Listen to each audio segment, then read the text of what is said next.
Now that you've heard from those two other people, Ms. Schumack, I'm going to give you my opinion on those 4 questions. For the first one, why did video games advance from the 8-bit era to what they are today? I feel that there's actually multiple reasons for this. Of course, one being money. You can make more money off of something that looks better than something that looks worse. A good example is video games used to go in the cartridge days for $25, $30. Now you can get video games for up to $100 just for the video game itself. So there's obviously money, and then there's also the fact that the consumer, this kind of goes with the money, but they want something that always looks better than the last. And you can't deny that this looks better than this. It's just, it's common sense. People always want to see the next good thing. So that's why I feel that they advanced, not only because people could make more money, but it's because what the consumers wanted. Now, the next question is, does it make the gameplay any better? And I think in certain cases, yes it does. I do love some classic Mario action from the original Super Mario Bros., but then I also love the new Super Mario Bros. Wii or Super Mario Galaxy 2. They're fun, and with each one, the gameplay is good, but the advance in technology for it has allowed, more innovation with the controls.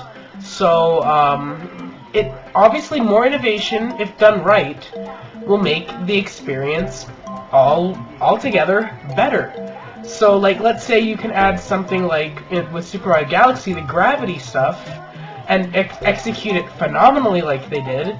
It would be better. It would be a better platforming game than something where you're just jumping on a flat plane. So in that aspect, yes, it does make the gameplay better, but that doesn't mean that the games from the 80s and the 8-bit era sucked. They were still a lot of phenomenal games. That's what actually brought video games back, because there was a video game crash back in, like, shortly before the 8-bit era. Next is it just for the aesthetics of the game, or does it actually add to the gameplay? I actually kind of just answered that. In some cases, it does just add to the aesthetics, like with the new game of Call of Duty every year.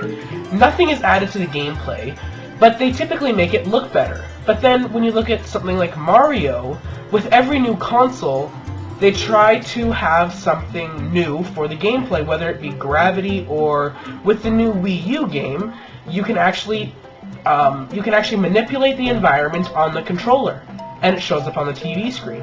So that's affecting the gameplay, and it also looks better. So it's for both usually, but in some cases they just try to make it look better rather than fixing the gameplay. And the last question is, do you think the technology was readily available back in 1985 to make these phenomenal games that they have now? And the simple answer to that is no. The thing is, the most powerful computer back then, pretty much, is as powerful as like a Nintendo GameCube. There's more technology in your average smartphone than there was on the space shuttle that took Lance Armstrong to the moon.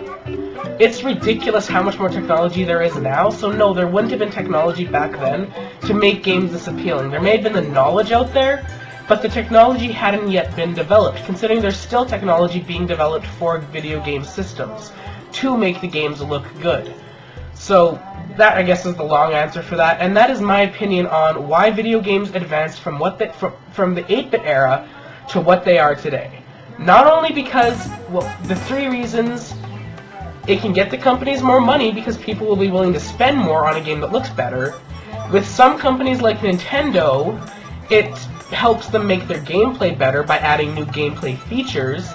And lastly, it does add to the graphics of the video game. You can get really realistic looking video games now, and that is what a lot of consumers like. So it's okay. I guess the 4th reason is to please the consumer. That's always, with any business, that's always what's at the front of the person's mind, just to please the consumer. So thank you for watching this, Ms. Schumack. I hope I did good for this inquiry assignment, and goodbye.